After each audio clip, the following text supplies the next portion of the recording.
In the name of Allah who is most merciful and beneficial. आज का topic है Anglo suction period.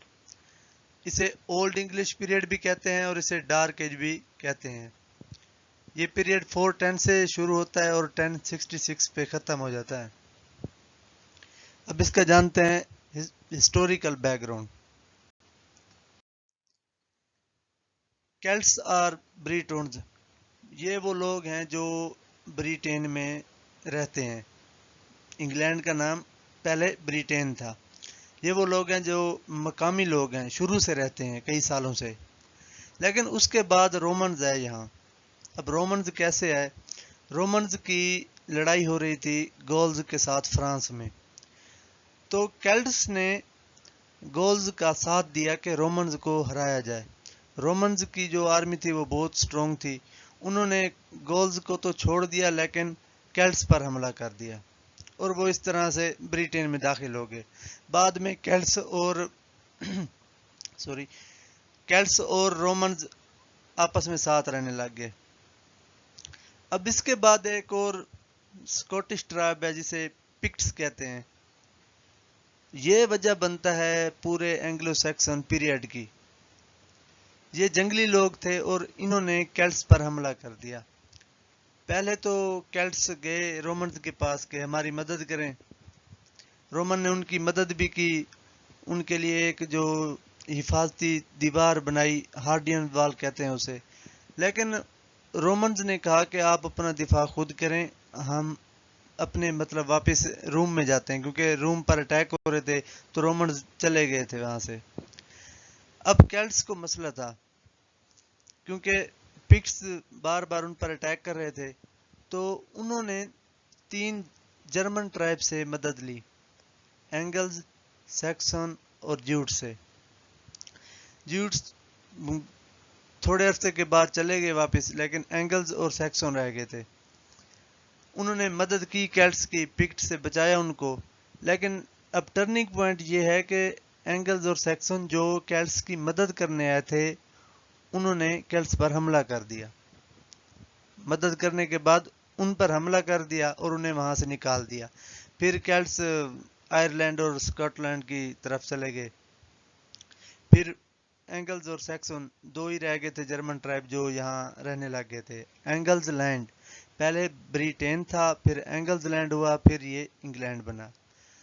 अब angles और Saxon जो अपने साथ लैंग्वेज लेकर आए थे वो ओल्ड इंग्लिश थी। ओल्ड इंग्लिश लैंग्वेज वो अपने साथ लेकर आए थे। अब यहां से इनका पीरियड शुरू हो जाता है, एंग्लो सैक्सन पीरियड। अब बात करते हैं लिटरेचर की। लिटरेचर में जो एंग्लो सैक्सन पीरियड में लिटरेरी वर्क हुआ है, उस टाइम पे लिटरेचर ओरल था, जैसे सॉन्ग्स, स्टोरीज वगैरह, पोएट्री, सरमन्स किताब कहते हैं।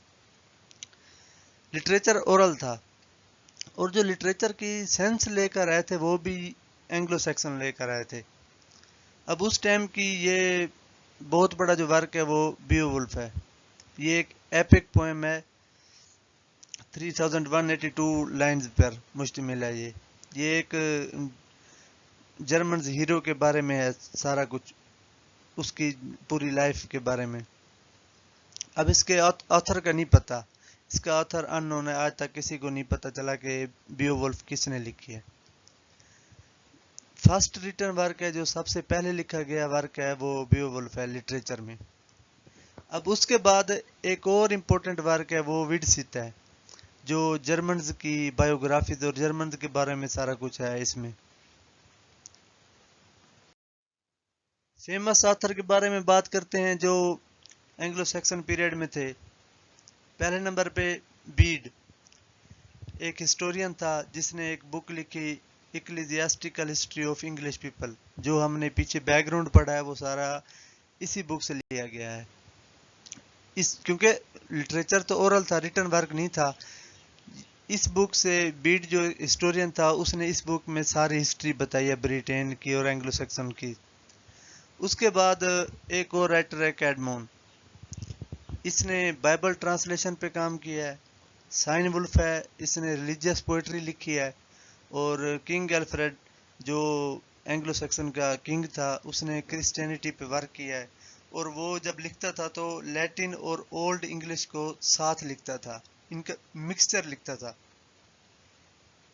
اب بات کرتے ہیں پوئٹری کی۔ اس ٹائم پہ ہیروئک پوئٹری لکھی جاتی تھی، ریلیجیس پوئٹری لکھی جاتی تھی، love poetry, sermons, personal poetry. Famous poems ہیں اس ٹائم کی: dream of the rood, the seafarer, the wanderer, hymn Deor. Famous book ہیں اس ٹائم کی 4 فیمس بک ہیں۔ بکس تو بہت زیادہ ہیں لیکن یہ ان سب کی کلیکشن ہے۔ پہلی بک ہے جو موسٹ امپورٹنٹ ہے وہ ایگزیٹر بک ہے۔ اس میں اس ٹائم کی جو پوئٹری تھی، اس پیریڈ کی تمام پوئٹری کی انفارمیشن ہمیں اس بک سے ملتی ہے۔ دوسری بک ہے ورسلی بک، جو پوئٹری کی بھی انفارمیشن دیتی ہے اور پروز کی بھی انفارمیشن دیتی ہے جو اس ٹائم پہ لکھا گیا تھا۔ اس کے بعد بیوولف مینوسکرپٹ ہے، جو بیوولف پوئم میں جو پوئٹری تھی وہ ساری اس میں بتائی گئی ہے۔ اس کے بعد کیڈمین مینوسکرپٹ ہے، جس میں بائبلز کی ٹرانسلیشن جو ہوئی تھی اور جو کیڈمن کا ورک تھا وہ سارا اس میں بتایا گیا۔ اب اس ٹائم پہ جو رائٹرز کا سٹائل تھا رائٹنگ کا، وہ ایلیٹریشن تھا، سیمیلی، میٹافر، اور وہ رائم یوز نہیں کرتے تھے۔ اب اینگلو سیکسن پیریڈ کی اختتام کیسے ہوتا ہے، اینڈ کیسے ہوتا ہے؟ 1066 میں ایک بیٹل ہوتی ہے جسے بیٹل آف ہیسٹنگ کہا جاتا ہے، جو نورمنز اور اینگلو سیکسنز کے درمیان ہوتی ہے۔